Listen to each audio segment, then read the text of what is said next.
Faces of the young people of Humboldt Park. Kike is 17 years old. He is the leader of one of the neighborhood's most violent gangs, the Disciples. He has been the object of assassination attempts and has been wounded once. Where do you stay at? Oh, blah. What do you do for a living? Bang, bang. What's your name? Sosa. In Chicago, it happened again last night. Kids shooting kids. Gangs fighting gangs. We lady drillers. When we fight alive, 6 months die. People pop me, folks are dropping. And you know it's like that. That's it. Okay, that's it. Try not to put too much on TV. You get my letters.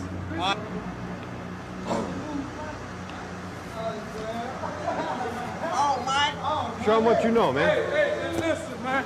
Hey, Channel 7. Hey, man, tell them folks we killed them all the time. We five alive, 6 months die. It's an everyday thing. If you walk the streets, if you go to school, if you go to church, it's a gang thing. Another idea the city is considering to curb gang violence is using former gang members who've gone straight. People like Roberto Caldero, who now runs a computer training course for school dropouts, and Jimmy Rosado, who works the streets, trying to get kids out of gangs. He sees the death of Ben Wilson as a grim object lesson. It's time for us to, let this administration know that these kids are killing each other out there, and we're not going to ignore that fact anymore. But so far, the demands for change have not stopped the killings. Last month, parents took their children out of school when rumors spread of an all-out gang war.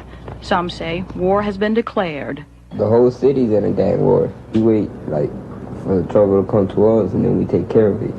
But if the grief and anger about Ben Wilson's death can be sustained, if some lives can be saved from gang violence, Wilson will have left a real legacy. We used to fight with guns. Gilbert and Luis learned to handle and shoot a gun at another human being by the time they were 14.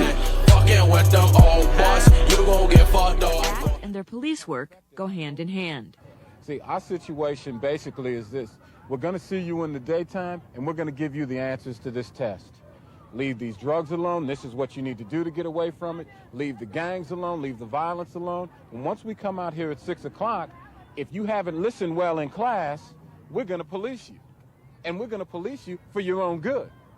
Because I would rather see you incarcerated than cremated. So in some areas of the city, children are playing ball. In other areas, they're ducking bullets. Is the truce a success or a failure?